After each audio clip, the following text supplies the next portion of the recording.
அளவற்ற அருளாளனும் நிகரில்லா அன்பாளனுமாகிய ஏகவல்லோன் அல்லாஹு தாலாவை போற்றி புகழ்ந்தவனாகவும் அவனது தூதர் முஹம்மது முஸ்தபா ஸல்லல்லாஹு அலைஹி வஸல்லம் அவர்கள் மீதும் அவர்களது வாழ்க்கை வழிமுறைகளை பின்பற்றி வாழ்ந்த சஹாபாக்கள், தாபிஊன்கள், தபஅ தாபிஈன்கள், நல்லடியார்கள் நம் அனைவர் மீதும் எல்லாம் வல்ல அல்லாஹு தாலாவினுடைய மக்ஃபிரத்தும் ரஹ்மத்தும் என்றென்றும் உண்டாகட்டும் என்று பிரார்த்தனை செய்தவனாகவும் இந்த குத்துபாவினை ஆரம்பம் செய்கின்றேன்.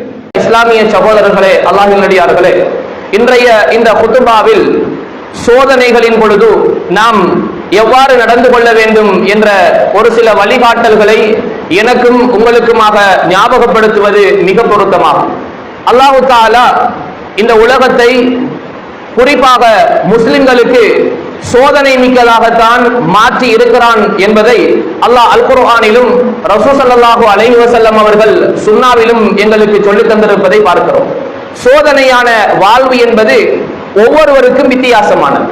அல்லாஹு தஆலா சிலரை பொருளாதாரத்தின் மூலமாக சோதிக்கிறார், சிலரை அவர்களுடைய உடலில் ஏற்படக்கூடிய நோய்களின் மூலமாக சோதிக்கிறார், சிலரை அவர்களுடைய குடும்ப வாழ்க்கையில் நிம்மதி இல்லாமல் சோதிக்கிறார், சிலருக்கு சந்தோஷம் இல்லாமல் சோதிக்கிறார், சிலருக்கு அவர்கள் நினைத்தது நடப்பதே கிடையாது, முயற்சிகள் அனைத்தும் தோல்வியிலேயே முடிகிற ஒரு சோதனையையும் அல்லாஹு தஆலா வைத்திருக்கிறார். சிலருக்கு அல்லாஹ் குழந்தை பாக்கியம் இல்லாமல் அவர்களை சோதிக்கிறார், சிலருக்கு அல்லாஹு தஆலா எப்போதுமே அவர்களுக்கு நஷ்டத்தை ஏற்படுத்துவதன் மூலமாக சோதிக்கிறார். அன்புக்குரியவர்களே, சோதனை என்பது ஏதோ ஒரு வடிவத்தில் எங்களை வந்தடைந்து கொண்டே இருக்கு. எங்களுடைய எல்லா முயற்சிகளும் வெற்றியளிக்கும் என்பது கிடையாது. அல்லாஹு தஆலா அதற்கு மிக தெளிவான ஒரு காரணத்தை சொல்கிறான். அல்லாஹ் பேசுகிற பொழுது எங்களோடு பேசுகிறான். நீங்கள் உங்களுக்கு சிறப்பானது, உங்களுக்கு உகந்தது என்று நீங்கள் சில விஷயங்களை நினைக்கலாம், ஆனால் அது உங்களுக்கு கெடுதியாகவும் அமையும். சிலது நீங்கள் கெடுதி என்று ஒதுங்கி செல்லலாம், இது எனக்கு பிரச்சனை என்று நீங்கள் விலகி செல்லலாம், ஆனால் அதுதான் எங்களோடு தொடராக ஒட்டிக்கொள்ளவும் செய்யும். அதில் நலவும் இருக்கலாம், அதுவும் உங்களுக்கு தெரியாது. இன்னல்லாஹ யஅலமு வ அன்தும் லா தஅலமூன். அல்லாஹ் சொல்கிறான், நிச்சயமாக அல்லாஹ்வுக்கு மட்டும்தான் இது தெரியும், உங்களுக்கு தெரியாது என்று அல்லாஹ் தஆலா ஆணித்தரமாக அல் குர்ஆனிலே சொல்லி காட்டுவதை பார்க்கிறோம். அன்புக்குரியவர்களே, இந்த சோதனை என்பதை எந்த வடிவத்தில் சோதனை வந்தாலும் அல்லாஹ் என்னை எதற்காக சோதிக்கிறான் என்பதை நாம் ஒவ்வொருவரும் கட்டாயமாக சிந்திக்க வேண்டிய ஒரு தேவை இருக்கிறது. ஈமான் உடையவர்கள் மட்டும்தான் இந்த சிந்தனையில் இருப்பார்கள் என்பதையும் குர்ஆன் சொல்கிறது. சூரத்துல் முல்க் 2வது வசனம் பேசுகிறது, அல்லதி ஹலகல் மௌத வல் ஹயாத லியப்லுவக்கும் அய்யுக்கும் அஹ்ஸனு அமலா.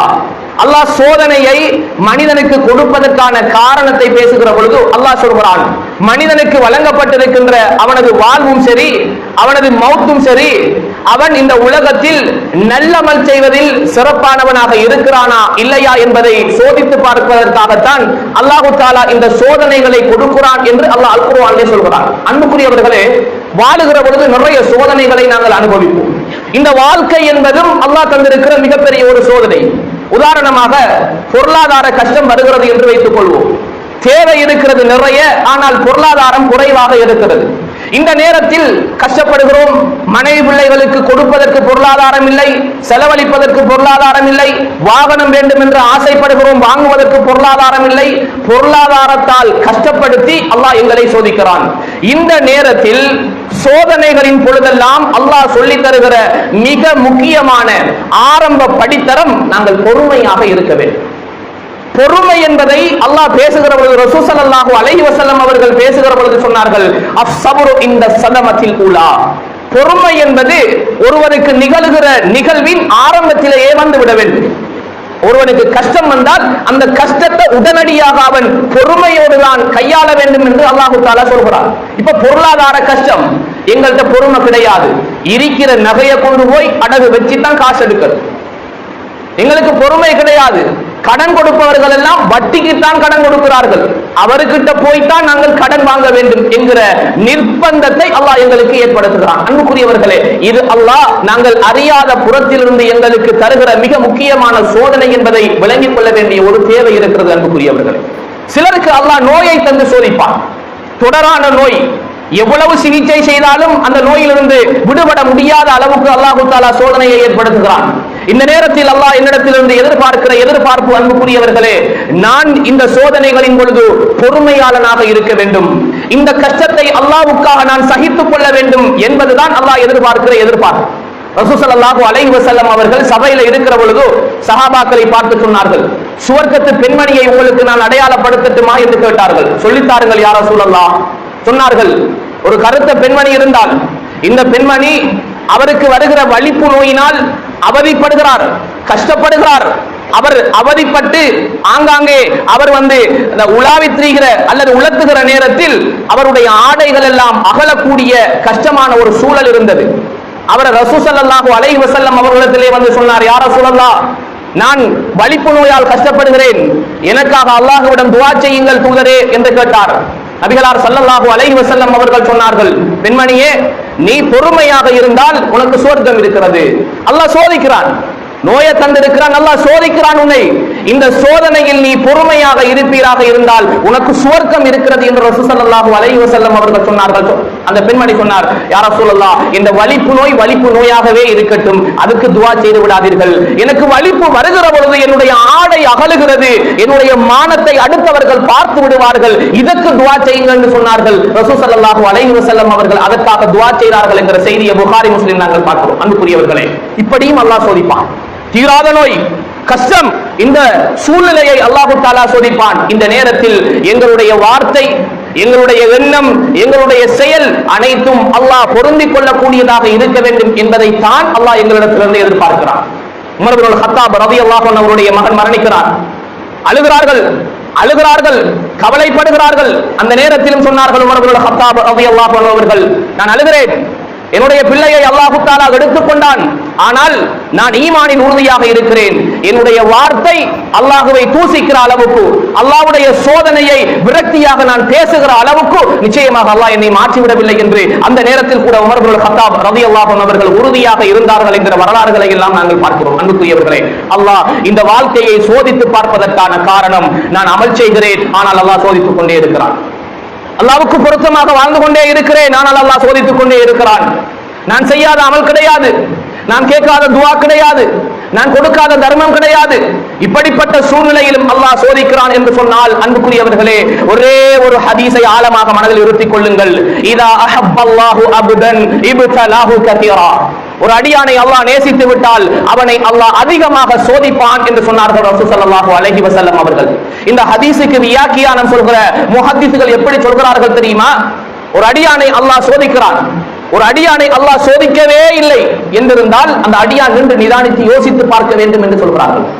ஒரு அடியானை அல்லாஹ் சோதிக்கவே இல்லை, வாழ்நாள் முழுக்க சோதனை என்னென்றே தெரியாமல் வாழ்ந்து கொண்டிருந்தால் அந்த அடியான் நின்று நிதானித்து யோசிக்க வேண்டும், அல்லாஹ் என்னை நேசிக்கவில்லையோ, அல்லாஹ்வுடைய விருப்பம் என் மீது இல்லையோ, அல்லாஹ் என் மீது இரக்கம் காட்டவில்லையோ என்று யோசிக்கட்டும் என்று இந்த ஹதீஸை வைத்து முஹத்திஸ்கள் பேசுகிறார்கள் என்று சொன்னால் அன்புக்குரியவர்களே, எந்த வடிவத்தில் சோதனை வந்தாலும் அன்புக்குரியவர்களே, அல்லாஹ் என்னை நேசிக்கிறான் என்று ஒவ்வொரு மூமினும் புரிந்து கொள்ள வேண்டும் என்பதை தான் இஸ்லாமிய மார்க்கம் எங்களுக்கு மிக தெளிவாக சொல்லித் தந்திருக்கிறது. அன்புக்குரியவர்களே, அல்லாஹ் தஆலா அல் குர்ஆனிலே பேசுகிறான். இந்த சோதனைகளை தந்து இந்த சோதனைகளில் இருந்து அல்லாஹ் எதிர்பார்க்கிற எதிர்பார்ப்பு, முதலாவது, ஒரு மனிதன் நல்லமல் செய்தால் அந்த நல்லமலை விடக்கூடாது.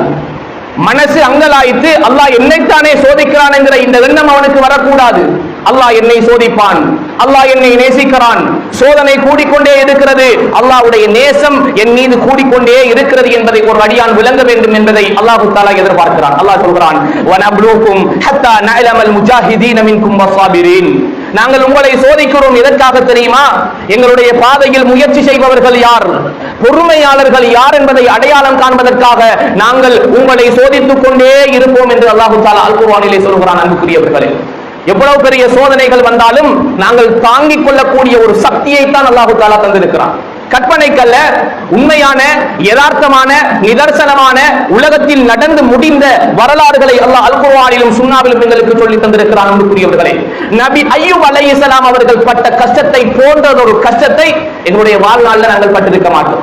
சுமார் 18 வருடங்களுக்கு மேலாக அய்யூப் அலைஹிஸ்ஸலாம் அவர்கள் நோயினால் அவதிப்பட்டார்கள், கடும் நோயினால் அவதிப்பட்டார்கள். அந்த சமூகத்தில் உள்ள மக்கள் எல்லாம் அவரை அருவருப்பாக பார்க்கிற அளவுக்கு அல்லாஹ் தஆலா அவருக்கு நோயை கொடுத்து கஷ்டப்படுத்தினான். அல்லாஹ் தஆலா அவரை சோதனைக்கு உட்படுத்தினான். இந்த நேரத்தில் எல்லாம் நபி அய்யூப் அலைஹிஸ்ஸலாம் அவர்கள் அல்லாஹ்விடத்திலே துஆ செய்தார்கள். இன்னி மஸ்ஸனிய துர்ரு வ அன்த அர்ஹமுர் ராஹிமீன். யா அல்லாஹ், எனக்கு ஒரு சோதனை வந்து விட்டது, எனக்கு ஒரு கஷ்டம் வந்திருக்கிறது. ஆனால் அந்த அர்ஹமுர் ராஹிமீன், இரக்கம் காட்டுபவர்களுக்கெல்லாம் மேலாக இரக்கம் காட்டக்கூடியவன் நீதான் என்று நபி அய்யூப் அலைஹிஸ்ஸலாம் அவர்கள் அல்லாஹ் தஆலாவிடத்திலே துஆ செய்தார்கள். நீண்ட நாட்கள் சோதனைக்கு பின்னால் நபி அய்யூப் அலைஹிஸ்ஸலாம் அவர்களை அல்லாஹ் தஆலா சிறப்பாக வாழ வைத்தான். அன்புக்குரியவர்களே, நபி யூசுப் அலைஹிஸ்ஸலாம் அவர்கள் பிறந்தது முதல் சோதனை தான். தன்னுடைய சகோதரர்கள் கிணத்துக்குள்ள போட்டத்தில் இருந்து, அந்த கிணத்தில் இருந்து பிரயாண கூட்டம் அவரை அரச சபைக்கு கொண்டு போய் விட்டதிலிருந்து, அரச சபையில் அவர் வளர்ந்து இளைஞனாக ஆகியதற்கு பின்னால் அவர் சிறைச்சாலைக்கு சென்றதில் இருந்து என்று அல்லாஹ் தஆலா அவரை பல்வேறு வடிவங்களில் எல்லாம் சோதித்தான். இந்த நேரத்திலே எல்லாம் யூசுப் அலைஹிஸ்ஸலாம் அவர்கள் மனம் தளரவே இல்லை, தைரியமாக இருந்தார்கள், திடகாத்திரமாக இருந்தார்கள், ரப்பின் மீது உறுதியான நம்பிக்கையில் இருந்தார்கள். அல்லாஹ் தஆலா எல்லா சோதனைகளுக்கும் பின்னால் நபி யூசுப் அலைஹிஸ்ஸலாம் அவர்களை, அன்புக்குரியவர்களே, அந்த அரச சபையிலே நிதி அமைச்சராக மாற்றி அவரை கண்ணியமாக கௌரவமாக வாழ வைத்தான் என்று சொன்னால், அன்புக்குரியவர்களே, சோதனைக்கு பின்னால் நிச்சயமாக விடிவு இருக்கிறது. அல்லாஹ் எங்களை பார்த்து சொல்கிறான், இன்ன மஅல் உஸ்ரி யுஸ்ரா. நிச்சயமாக கஷ்டத்தோடு மட்டும்தான் லேஸ் இருக்கிறது. லேசான வாழ்க்கைங்கிறது லேசா கிடைக்காது. இலகுவான வாழ்வு என்பது இலகுவாக கிடைக்காது. பல்வேறு கஷ்டங்களுக்கு பின்னால், பல்வேறு துன்பங்களுக்கு பின்னால், பல்வேறு இன்னல்களுக்கு பின்னால் மட்டும்தான் அன்புக்குரியவர்களே இலேசான இலகுவான நிம்மதியான வாழ்வு கிடைக்கும் என்பதை அல்லாஹ் தஆலா அல் குர்ஆனிலே சொல்கிறான். அல்லாஹ் பேசுகிறான், லில் ஃபுகராஇல் முஹாஜிரீன் அல்லதீன உக்ரிஜூ மின் தியாரிஹிம். எங்களுக்கு தெரியும் மக்கா வாழ்க்கையிலே சஹாபாக்கள் பட்ட கஷ்டம் இருக்கிறது. அந்த மக்கத்து காவிர்களால் அவர்கள் பட்ட துன்பமும் இன்னல்களும் கஷ்டமும் இருக்கிறது. பிலால் ரலியல்லாஹு அன்ஹு அவர்கள் சுடு மணலிலே மல்லாந்து போடப்பட்டு அவர்களுக்கு நெஞ்சுக்கு மேலால் பாராம் கல் வைக்கப்படும். பிலால் ரலியல்லாஹு அன்ஹு அவர்கள் கடுமையாக சோதனைக்கு உட்படுத்தப்பட்டார்கள். அடிமை என்ற ஒரே ஒரு காரணத்திற்காக, இஸ்லாத்தை ஏற்றுவிட்டார்கள் என்கிற ஒரே ஒரு காரணத்திற்காக பிலால் ரலியல்லாஹு அன்ஹு அவர்கள் சோதனைக்கு உட்படுத்தப்பட்டார்கள். அன்புக்குரியவர்களே, பிலால் ரலியல்லாஹு அன்ஹு அவர்கள் சோதனைக்கு உட்படுத்தப்படுகிற நேரத்தில் எல்லாம் அல்லாஹ் ஒருவன் தான் என்று உறுதியாக இருந்தார்கள். அன்புக்குரியவர்களே, இன்றும் நாங்கள் பேசிக் கொண்டிருக்கிறோம் பிலால் ரலியல்லாஹு அன்ஹு அவர்களை அல்லாஹ் தஆலா சுவர்க்கத்திலே மாளிகை கட்டி அவர்களை கௌரவமாக வாழ வைப்பான் என்கிற நம்பிக்கையில் நாங்கள் இருந்து கொண்டிருக்கிறோம். ரசூல் ஸல்லல்லாஹு அலைஹி வஸல்லம் அவர்கள் பிலால் ரலியல்லாஹு அன்ஹு அவர்கள் வாழும்போதே சுவர்க்கத்தில் சர்டிபிகேட்டை கொடுத்தார்கள். சுவர்க்கத்துக்குரிய அந்தஸ்தை பிலால் ரலியல்லாஹு அன்ஹு அவர்கள் வாழும்போதே பெற்றுக் கொண்டார்கள். அன்புக்குரியவர்களே, சோதனைகளின் பொழுது அங்கலாய்க்கவில்லை, சோதனைகளின் பொழுதெல்லாம் அவர்கள் மனம் தளரவில்லை. அம்மார் இப்னு யாசிர் ரலியல்லாஹு அன்ஹு அவருடைய குடும்பம் சோதனைக்கு உட்படுத்தப்பட்டார்கள். அம்மார் ரலியல்லாஹு அன்ஹு அவருடைய கண்களுக்கு முன்னால் தந்தை கொலை செய்யப்படுகிறார், தாய் கொலை செய்யப்படுகிறார். ஒரே ஒரு காரணம், இஸ்லாத்தை ஏற்றுக்கொண்டார்கள். இஸ்லாத்தை ஏற்றுக்கொண்டார்கள் என்கிற ஒரே ஒரு காரணத்திற்காக கொலை செய்யப்படுகிறார்கள்.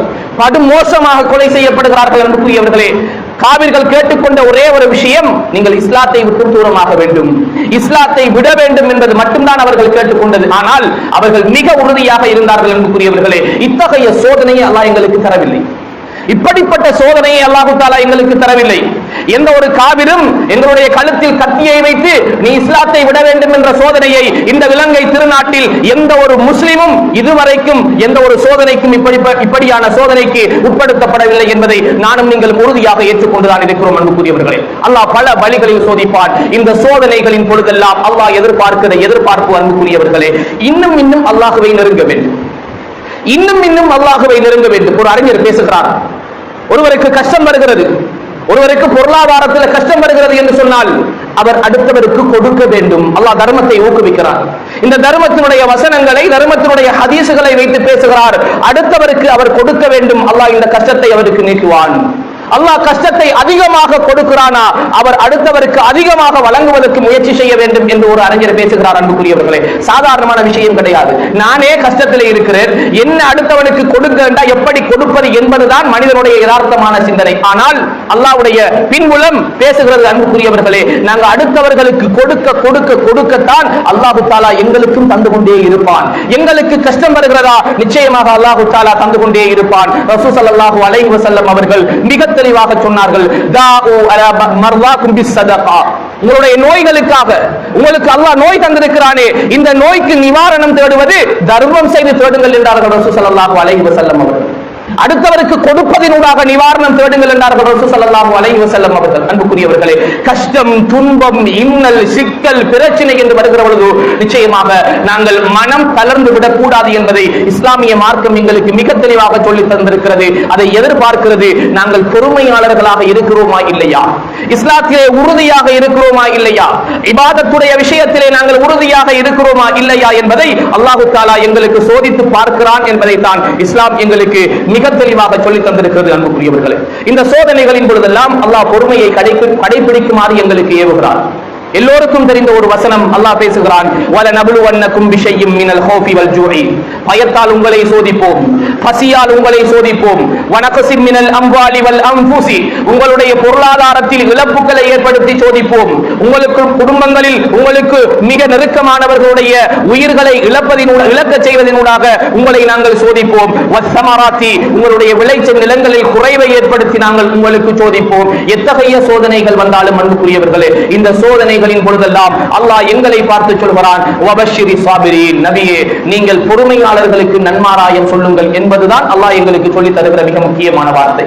அல்லதீன இதா அஸாபத்துஹும் முஸீபா, அல்லாஹ் தொடர்ந்து சொல்கிறான், உண்மையான ஒரு மூமின் இருக்கிறானே, இவனுக்கு என்ன சோதனை வந்தாலும் என்ன கஷ்டம் வந்தாலும் அவன் சொல்கிற ஒரே ஒரு வார்த்தை என்ன தெரியுமா, இன்னா லில்லாஹி வ இன்னா இலைஹி ராஜிஊன், நாங்களும் அல்லாஹ்வுக்குரியவர்கள் தான், அல்லாஹ்வின் பக்கம் தான் நாங்களும் மீண்டு செல்ல இருக்கிறோம் என்கிற இந்த வார்த்தையை தான் ஒரு மூமின் பேசுவான் என்றும் அல்லாஹ் தஆலா சொல்கிறான். மிக தெளிவான ஒரு வழிகாட்டலை அல்லாஹ் சொல்கிறான். சோதனை வந்தால் பொறுமையாக இருங்கள், இன்னா லில்லாஹி வ இன்னா இலைஹி ராஜிஊன் என்ற வார்த்தையை நீங்கள் பயன்படுத்துங்கள் என்று அல்லாஹ் தஆலா எங்களுக்கு மிக தெளிவாக சொல்லி தருகிறான். அன்புக்குரியவர்களே, ஒவ்வொருவரும் விளங்க வேண்டிய ஒரு தேவை இருக்கிறது. அல்லாஹ் நிர்ணயித்த நாடிய விஷயத்தை தவிர இந்த உலகத்தில் எதுவும் நடக்காது. அடிப்படை ஈமானுடைய அம்சத்தில் கலா கதிரை நம்பி வாழ்ந்து கொண்டிருக்கிற நாங்கள் அல்லாஹ் நாடிய, அல்லாஹ் நிர்ணயித்த விஷயத்தை தவிர எதுவும் நடக்காது. ஒரு விஷயம் நடந்து முடிந்து விட்டால் அந்த விஷயத்திற்கு நிச்சயமாக நாங்கள் காரணம் கூறக்கூடாது என்று இஸ்லாம் சொல்கிறது. எது நடந்தாலும் கத்தரல்லாஹு வ மா ஷாஅ ஃபஅல், அல்லாஹ் நிர்ணயித்தான், நாடினான், நடந்து விட்டது. தொழில் செய்கிறோம், தொழில்ல நஷ்டம், கத்தரல்லாஹு வ மா ஷாஅ ஃபஅல். முயற்சி செய்கிறோம், முயற்சி வீணாகி விட்டது, கத்தரல்லாஹு வ மா ஷாஅ ஃபஅல். இதற்கு பின்னால் இந்த நஷ்டம் வராமல், இந்த தோல்வி வராமல், இந்த கஷ்டம் வராமல், இந்த பிரச்சனை வராமல் நான் மீண்டெழுவது எவ்வாறு என்பதை மட்டும் தான் ஒரு மூமின் யோசிக்க வேண்டுமே தவிர நடந்து முடிந்தவற்றை நினைத்து அவன் அங்கலாய்க்க கூடாது என்பதை அல்லாஹ் சொல்கிறான். கலா கதிரை அல்லாஹ் தஆலா நிர்ணயித்ததற்கான காரணம் சொல்லும் போதும் ரெண்டு காரணத்தை அல்லாஹ் சொல்கிறான். கலா கதிர மனிதனுக்கு அல்லாஹ் தஆலா விதித்ததற்கான காரணத்தை அல்லாஹ் சொல்கிறான். ஒருவனுக்கு கிடைத்து விட்டது என்பதற்காக அவன் பெருமை அடிக்க கூடாது, கிடைக்கவில்லை என்பதற்காக அவன் மனம் தளர்ந்து விடவும் கூடாது. இது ரெண்டும் தான் காரணம். கிடைச்சாலும் அல்லாஹ் நாடித்தான் கிடைச்சிருக்கிறது, கிடைக்கல என்றாலும் அல்லாஹ் நாடினான், எனக்கு அல்லாஹ் தரவில்லை என்பது, இந்த ரெண்டும் தான் கலா கதினுடைய மிக முக்கியமான காரணிகள் என்பதை அல்லாஹ் தஆலா அல் குர்ஆனிலே சொல்லி தருகிறான். அன்புக்குரியவர்களே, பொறுமை காக்கிற அதே நேரம் எங்களுடைய மனம் நாங்கள் தளர்ந்து விடக்கூடாது, அடுத்த கட்ட முயற்சிக்கு செல்ல வேண்டும். தோல்வி வந்தால் இந்த தோல்வியில் படிப்பினை பெற்று வெற்றி பெறுவது எவ்வாறு என்று யோசிக்க வேண்டும்.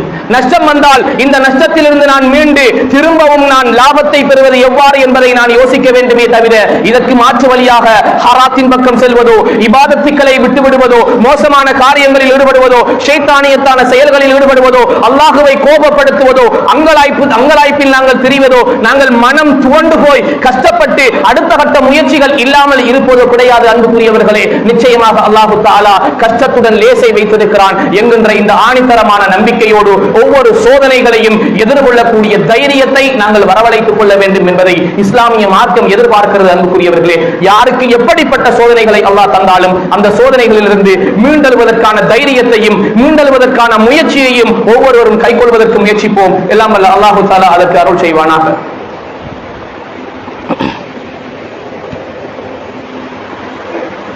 அல்ஹம்துலில்லாஹி ரப்பில் ஆலமீன் வல் ஆகிபத்து லில் முத்தகீன் வலா உத்வான இல்லா அலல் ஸாலிமீன். அம்மா பஅத். அன்புக்குரிய அல்லாஹ்வின் அடியார்களே, அருமை சகோதரர்களே, சோதனைகளின் பொழுது நாம் எவ்வாறு நடந்து கொள்ள வேண்டும் என்ற வழிகாட்டல்களை அல்லாஹ்வும் ரசூல் ஸல்லல்லாஹு அலைஹி வஸல்லம் அவர்களும் எங்களுக்கு மிக தெளிவாக சொல்லித் தந்திருக்கிறார். சோதனைகள், கஷ்டங்கள், துன்பங்கள், இடர்கள், பிரச்சனைகள் இல்லாத மனிதர்களே கிடையாது. வரலாறு நெடுகிலும் குறிப்பாக முஸ்லிம்கள் பல்வேறு வகையான சோதனைகளுக்கும் கஷ்டங்களுக்கும் உட்படுத்தப்பட்டிருக்கின்றார்கள். அந்த சோதனைகளுக்கு பின்னால் அல்லாஹ் அவர்களை நிம்மதியாக வாழ வைத்திருக்கிறான். இந்த உலகத்தில் மாத்திரமின்றி மறுமையிலும் அல்லாஹ் தஆலா அவர்களுக்கு வெற்றியை கொடுக்கிறான். இதுதான் அல்லாஹ் சோதிக்கிற சோதனையிலிருந்து எங்களிடமிருந்து எதிர்பார்க்கிற மிக பிரதானமான எதிர்பார்ப்பாகும். மனம் துவண்டு போய் கஷ்டப்பட்டு அடுத்த கட்ட முயற்சி இல்லாமல் எவ்வளவு இபாதத் செய்கிறேன், அல்லாஹ் என்னத்தானே சோதிக்கிறான் என்று நாங்கள் வெறுத்து போய் இபாதத்துக்களில் இருந்து ஒதுங்கி இத்தகைய ஒரு சூழலை நாங்கள் உருவாக்கி கொள்வோமாக இருந்தால், அன்புக்குரியவர்களே, மல்லாந்து படுத்து மேலே துப்புவது போன்ற ஒரு உதாரணத்தை நாங்கள் நிச்சயமாக மனதிலே இருத்திக் கொள்ள வேண்டும். நாங்கள் எங்களுடைய கைகளால் நஷ்டத்தை நாங்கள் ஏற்படுத்திக் கொண்டிருக்கிறோம். அன்புக்குரியவர்களே, அல்லாஹ் சொல்கிறான், நான் நிச்சயமாக சோதிப்பேன். சோதனையாளர்களுக்கு என்னுடைய பாசம், என்னுடைய இரக்கம் இருக்கிறது. நான் யாரை விரும்புகிறேனோ அவர்களை நான் சோதிப்பேன் என்று அல்லாஹ் சொல்கிறான். இந்த நேரத்தில் பொறுமையை அல்லாஹ் தஆலா கைக்கொள்ள வேண்டும் என்று அல்லாஹ் எதிர்பார்க்கிறான். அன்புக்குரியவர்களே, சோதனை வந்தால் இன்னா லில்லாஹி வ இன்னா இலைஹி ராஜிஊன் என்கிற இந்த வார்த்தையை சொல்கிற அதே நேரம் அன்புக்குரியவர்களே, அல்லாஹ் தஆலாவிடத்திலே கட்டாயமாக நாங்கள் துஆ செய்ய வேண்டும். அல்லாஹும்ம அஜிர்னி ஃபீ முஸீபத்தி, என்னுடைய சோதனையில் யா அல்லாஹ் எனக்கு கூலியை ஏற்படுத்தி விடு. வஅக்லிஃப் லீ கைரன் மின்ஹா, இதை விட சிறப்பான ஒன்றை எனக்கு தந்துவிடு ரஹ்மானே என்று நாங்கள் அல்லாஹ்வுடன் துஆ செய்ய கடமைப்பட்டிருக்கிறோம். அன்புக்குரியவர்களே, அபூ தல்ஹா ரலியல்லாஹு அன்ஹு அவர்கள் தன்னுடைய குழந்தை வீட்டிலே மரணித்த செய்தி கூட தெரியாமல் அவருடைய மனைவி மறைத்து அந்த நாள் இரவு கூட தாம்பத்திய இரவில் ஈடுபட்டதை அல்லாஹு தஆலா நினைவுபடுத்தி அடுத்த நாள் அபூ தல்ஹா ரலியல்லாஹு அன்ஹு அவர்களை அல்லாஹு தஆலா அல் குர்ஆனிலே புகழ்ந்து பேசுகிறான். அன்புக்குரியவர்களே, எவ்வளவு பெரிய சோதனை! மனைவி பிள்ளை மரணித்து வீட்டிலே இருக்கிறார், கணவன் வெளியிலே சென்று வீட்டுக்கு வருகிறார். அவரை அன்பாக வரவழைக்க வேண்டும் என்பதற்காக தன்னுடைய கணவனுக்கு தேவையான அத்தனை விஷயங்களையும் செய்து கொடுத்ததற்கு பின்னால், தாம்பத்திய உறவில் கூட ஈடுபட்டதற்கு பின்னால் அதிகாலை வேளையில் சொல்கிறார்கள், அல்லாஹ் ஒரு விஷயத்தை தந்தால் அவனுக்கு சொந்தமானது, அவன் எடுத்துக்கொள்வான் இல்லையா? ஓம், எடுத்துக்கொள்வான். அல்லாஹ் அவன் தந்த உயிர், எங்களுக்கு தந்த குழந்தையை அல்லாஹு தஆலா எடுத்துக்கொண்டான் என்ற இந்த சோதனையை உம்மு சுலைம் ரலியல்லாஹு அன்ஹா அவர்கள் தன்னுடைய கணவனிடத்திலே சொன்னார்கள்.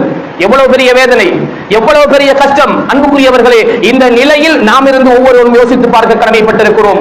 ஜும்மாவுக்கு வந்திருக்கிறோம், நம்முடைய குழந்தை வீட்டிலே இருக்கிறது, வீட்டுக்கு செல்கிறோம், நம்முடைய குழந்தை மரணித்திருக்கிறது, நம்முடைய மனைவி நம்முடைய குழந்தை மரணித்து விட்டார் என்று சொன்னால் எங்களுடைய மனோநிலை எவ்வாறு இருக்கும் என்பதை நாங்கள் யோசித்து பார்ப்பதற்கு கடமைப்பட்டிருக்கிறோம். அன்புக்குரியவர்களே, இத்தகைய சோதனையை கொடுத்த நேரத்திலும் அபூ தல்ஹா ரலியல்லாஹு அன்ஹு அவர்கள் மிக பெரும் பொறுமைசாலியாக இருந்தார்கள். வரலாற்றிலே பார்க்கிறோம், அல்லாஹ் தஆலா சுமார் 9 குழந்தைகளை அல்லது 9 பேர குழந்தைகளை அவருக்கு கொடுத்தான். 9 குழந்தைகளும் இந்த தீனுக்காக ஹிதுமத் செய்யக்கூடியவர்களாக உருவாகினார்கள். 9 பேரும் அல் குர்ஆனை மனனமிட்ட ஹாஃபில்களாக உருவாகினார்கள். மிக பெரும் சந்ததியை கொண்டவராக அபூ தல்ஹா காணப்பட்டார் என்கிற வரலாறு எங்களுக்கு பேசுகிறது என்று சொன்னால், அன்புக்குரியவர்களே, அல்லாஹ் சோதிப்பான். இந்த சோதனைகளின் பொழுது நாங்கள் பொறுமையாக இருக்க வேண்டும், அல்லாஹ்வுடன் துஆ செய்ய வேண்டும். வஅக்லிஃப் லீ கைரன் மின்ஹா, இதை விட சிறந்ததை யா அல்லாஹ் எனக்கு தந்துவிடு ரஹ்மானே என்பது நாங்கள் கேட்க வேண்டிய துஆ என்பதை அல்லாஹ் தஆலா எங்களுக்கு மிக தெளிவாக சொல்கிறான். அன்புக்குரியவர்களே, அல்லாஹ் தஆலா ரசூல் ஸல்லல்லாஹு அலைஹி வஸல்லம் மூலமாக சொல்லித் தருகிறான், அல்லாஹும்ம இன்னி அஊது பிக மினல் ஹம்மி வல் ஹஸன். ஒவ்வொரு நாள் காலையிலும் மாலையிலும் ஓத வேண்டிய துஆக்கல்ல ஒரு துஆ, அல்லாஹும்ம இன்னி அஊது பிக மினல் ஹம்மி வல் ஹஸன். யா அல்லாஹ், கவலை, கஷ்டம், துன்பத்திலிருந்து எனக்கு பாதுகாப்பு தந்துவிடு. அல்லாஹ்விடத்திலே நாங்கள் துஆ செய்ய வேண்டும். அன்புக்குரியவர்களே, கஷ்டம் இருக்கிறது, கவலை இருக்கிறது, தேவை இருக்கிறது, நஷ்டப்பட்டுக் கொண்டே இருக்கிறோம் என்று சொன்னால், அன்புக்குரியவர்களே, நாங்கள் ஒதுங்க வேண்டிய அவசியம் கிடையாது. இந்த நேரத்தில் தான் அல்லாஹ்வை மிக அதிகமாக நெருங்க வேண்டும். அன்புக்குரியவர்களே, அல்லாஹ் எதிர்பார்க்கிறான், அல்லாஹ் எதற்காக என்னை சோதிக்கிறான் என்பதை ஒவ்வொரு அடியானும் யோசித்து பார்க்க வேண்டும். இந்த சோதனைகளில் இருந்து மீளுவதற்கு அல்லாஹ் சொல்லித் தருகிற மிக முக்கியமான ஒரு வழிமுறை இஸ்திக்ஃபார், தௌபா என்கிற இந்த வாயில் திறக்கப்பட்டிருக்கிறது. இதனை அதிகமாக நாங்கள் கைக்கொள்ள வேண்டும் என்பதை அல்லாஹ் எதிர்பார்க்கிறான். எந்த பாவத்தால் அல்லாஹ் எங்களை சோதிக்கிறான் என்று தெரியாது. எனக்கு வந்த முசீபத் என்பது நான் என்ன பாவத்தில் ஈடுபட்டதால் அல்லாஹ் எனக்கு தந்திருக்கிறான் என்பது தெரியாது. அன்புக்குரியவர்களே, இஸ்திக்ஃபாரை அதிகமாக நான் செய்ய வேண்டும். இதன் மூலமாக அல்லாஹ் தஆலா நிச்சயமாக எனக்கு விடுவை தருவான். நபி நூஹ் அலைஹிஸ்ஸலாம் அவர்கள் தன்னுடைய சமூகத்தை பார்த்து சொன்னார்கள், இஸ்தக்ஃபிரு ரப்பக்கும் இன்னஹு கான கஃபாரா. உங்களுடைய ரப்பிடத்திலே நீங்கள் இஸ்திக்ஃபார் செய்யுங்கள், பாவ மன்னிப்பு கேளுங்கள், நிச்சயமாக உங்களுடைய ரப்பு உங்களுடைய பாவத்தை மன்னிப்பான் என்று சொல்லிவிட்டு அல்லாஹ் சொல்லித் தருகிற அம்சத்தை நபி நூஹ் அலைஹிஸ்ஸலாம் அவர்கள் மக்களுக்கு சொன்னார்கள். யுர்சிலிஸ் ஸமா அலைக்கும் மிதராரா, வானத்திலிருந்து அல்லாஹ் மழையை உங்களுக்கு பொழிவிப்பான், வறட்சி வராது. வயும்திதுக்கும் பி அம்வாலின் வபனீன், நிச்சயமாக அல்லாஹ் செல்வத்தை பெருக்கி தருவான், குழந்தை செல்வங்களை அல்லாஹ் பெருக்கி தருவான். வஜன்னாத்தின் அன்ஹாரா, அல்லாஹ் தஆலா உங்களுக்கு நிறைய தோட்டம் துறவுகளை எல்லாம் அல்லாஹ் தஆலா செழிப்பாக்கி தருவான். அல்லாஹ்விடத்தில் அல்லாஹ்விடத்திலே இஸ்திக்ஃபார் செய்யுங்கள் என்று நபி நூஹ் அலைஹிஸ்ஸலாம் அவர்கள் சொன்ன அந்த காலகட்டம் வறட்சி நிறைந்து கஷ்டப்பட்டு அல்லாஹ்வுடைய சோதனைக்கு உட்படுத்தப்பட்ட காலகட்டம் என்பதை வரலாறு எங்களுக்கு சொல்லித் தந்திருக்கிறது. அன்புக்குரியவர்களே, ஒவ்வொருவரும் சிந்திக்க வேண்டிய ஒரு நிலையில் நாங்கள் இருக்கிறோம். தேவை இருக்கிறது, கஷ்டம் வந்திருக்கிறது, நஷ்டத்தில் இருக்கிறோம், அல்லாஹ் சோதிக்கிறான் என்று சொன்னால் அன்புக்குரியவர்களே, நாங்கள் ஒவ்வொருவரும் யோசிக்க வேண்டும். பொறுமை என்பதை முதலாக நாங்கள் கைக்கொள்ள வேண்டும். எங்களுடைய வாய் வார்த்தைகள் பாதுகாப்பாக இருக்க வேண்டும். அல்லாஹ் தந்திருக்கிற இந்த சோதனை அல்லாஹ் எனக்கு முன்கூட்டியே நிர்ணயித்த ஒரு செய்தி. கலா கதரில் அல்லாஹ் தஆலா எனக்கு எழுதி வைத்த செய்தி. நிச்சயமாக அது நடந்தே தீரும். நடந்ததை நான் ஏற்றுக்கொள்ளக்கூடிய மனோபக்குவத்தோடு நான் இருக்க வேண்டும் என்று அல்லாஹ் எதிர்பார்க்கிறான். இந்த பொறுமைக்கு பின்னால் நிச்சயமாக அதிகமான கூலியை அல்லாஹ் எனக்கு தருவான். இதற்கு பின்னால் நிச்சயமாக அல்லாஹ் தஆலா இதைவிட மிகச் சிறப்பான ஒன்றை அல்லாஹ் எனக்கு தருவான் என்கிற நம்பிக்கையோடு நானும் நீங்களும் இருக்க வேண்டும் என்பதை தான் அல்லாஹ் தஆலா எதிர்பார்க்கிறான். அன்புக்குரியவர்களே, இந்த குத்பாவினுடைய மிக பிரதானமான சாராம்சம், அல்லாஹ் நிச்சயமாக சோதிப்பான். அல்லாஹ் நிச்சயமாக சோதிப்பான். அல்லாஹ் சோதிக்கவில்லை என்றால் மட்டும்தான் நாங்கள் கவலைப்பட வேண்டும். அல்லாஹ்வுடைய இரக்கம் என் மீது இல்லையோ, அல்லாஹ் என் மீது பாசம் காட்டவில்லையோ, அல்லாஹ் என்னை விரும்பவில்லையோ என்று நாங்கள் ஒவ்வொருவரும் யோசிக்க வேண்டும். அல்லாஹ் எங்களை நேசித்தால் அல்லாஹ் எங்களை சோதிப்பான். எங்களுக்கு சோதனை அதிகமாக வருகிறது என்று சொன்னால் அல்லாஹ்வுடைய நேசம் எங்களுக்கு அதிகமாக கிடைத்துக் கொண்டிருக்கிறது என்பதை ஒவ்வொரு முஃமினும் ஆழமாக உள்ளத்திலே இருத்திக் கொள்ள வேண்டும். பொறுமை காக்க வேண்டும், முயற்சி செய்ய வேண்டும், இபாதத்துகளில் அதிகம் அக்கறை செலுத்த வேண்டும், அல்லாஹ்வின் பக்கம் கூடுதல் நெருக்கத்தை ஏற்படுத்த வேண்டும், இஸ்திக்பார் தௌபாக்களில் ஈடுபட வேண்டும், குடும்பத்தினர்களையும் அதற்காக வேண்டி நாங்கள் முயற்சி செய்வதற்கு தூண்ட வேண்டும் என்பதை இஸ்லாம் எங்களிடமிருந்து எதிர்பார்க்கிறது. இத்தகைய மனோநிலையை இந்த குத்பாவிலிருந்து நாங்கள் ஒவ்வொருவரும் ஏற்படுத்திக் கொள்ள வேண்டும் என்பதுதான் இந்த குத்பா இந்த தலைப்பினூடாக உங்களிடமிருந்து எதிர்பார்க்கிறது. அன்புக்குரியவர்களே, அத்தகைய மனோநிலை உள்ளவர்களாக நானும் நீங்களும் மாறுவதற்கு முயற்சி செய்ய வேண்டும் என்று வினயமாக என்னையும் உங்களையும் கேட்டுக்கொண்டவனாக இறுதியாக பள்ளிவாயல் நிர்வாகத்தினால் விடுக்கப்பட்ட முக்கியமான ஒரு அறிவித்தல். இன்ஷா அல்லாஹ் வர இருக்கின்ற ஹஜ் பெருநாளை முன்னிட்டு கூட்டு குர்பானி உதுஹியாவை கொடுப்பதற்காக வேண்டி காத்தான்குடி பிரதேசத்தில் உள்ள தலைமையகங்கள் ஏற்பாடு செய்திருப்பதாக அறிக்கை விடுத்திருக்கின்றார்கள். நிச்சயமாக மிகப்பெரிய ஒரு அமல் இந்த குர்பானி. இஹ்லாஸாக அல்லாஹ்வுக்காக யாரெல்லாம் இதை நிறைவேற்றுகிறார்களோ நிச்சயமாக தக்வா உடையவர்கள் மட்டும்தான் இதை செய்வார்கள் என்று அல்லாஹ் தஆலா சொல்லித் தந்திருக்கின்றான். அடுத்தவர்களுக்கு கொடுக்கக்கூடிய தர்மங்களில் இந்த குர்பானி என்பது மிக முக்கியமான ஒரு தர்மம். மிக பெரும் பொருளாதாரத்தை செலவழித்து கொடுக்க முடியாத ஒரு சூழல் இருப்பவர்களுக்கு பாரியர் ஒரு சந்தர்ப்பம் கூட்டாக குர்பானி கொடுப்பது. அன்புக்குரியவர்களே, இத்தகைய சந்தர்ப்பங்களை நாம் ஒவ்வொருவரும் கட்டாயமாக பயன்படுத்த வேண்டும் என்ற எண்ணத்தோடு இந்த பள்ளிவாயிலிருந்து நாங்கள் கலைந்து செல்வதற்கு முயற்சிக்க வேண்டும். எங்களுடைய வீட்டு பெண்மணிகளை அதிகமாக இந்த கூட்டு குர்பானி விஷயத்தில் கட்டாயமாக தர்மம் செய்ய வேண்டும் என்று அவர்களை வலியுறுத்த வேண்டும். நபிகளார் ஸல்லல்லாஹு அலைஹி வஸல்லம் அவர்கள் சொல்லித் தந்திருக்கின்ற நரகத்தில் அதிகமாக பெண்களை காண்கிறேன், நீங்கள் தர்மம் செய்வதின் ஊடாக நரகத்தில் இருந்து பாதுகாப்பு பெற்றுக் கொள்ளுங்கள் என்று சொல்கிற இந்த ஹதீஸை எங்களுடைய பெண்களுக்கு நாங்கள் அதிகமாக ஊக்கப்படுத்தி சொல்ல வேண்டும். பெருநாளைக்காக 1, 2, 10 என்று பல்வேறு ஆடைகளை கொள்வனவு செய்கிற நாங்கள் எங்களுடைய உள்ளத்தை தூய்மைப்படுத்துகின்ற, எங்களுடைய அமல்களில் அல்லாஹ் தஆலா நன்மைகளை அதிகப்படுத்தி தருகின்ற ஒரு இபாதத் இந்த குர்பானி. இதனை கூட்டாக செய்து நன்மைகளை பெறுவதற்கு முயற்சி செய்வோம். அதற்காக எண்ணமுடையவர்கள் நிச்சயமாக அதற்கான கூலியை அல்லாஹ் தஆலா தருவான் என்கிற நம்பிக்கையோடு பள்ளிவாயல் நிர்வாகத்தினர்களை சந்தித்து அதற்காக முயற்சி செய்யுங்கள். எல்லாம் அல்லாஹ் தஆலா எம் அனைவருடைய அமல்களையும் ஏற்று அருள் செய்வானாக. வ ஆகிரு தஅவானா அல்ஹம்துலில்லாஹி ரப்பில் ஆலமீன். வஸ்ஸலாமு அலைக்கும் வரஹ்மத்துல்லாஹி வபரகாத்துஹு.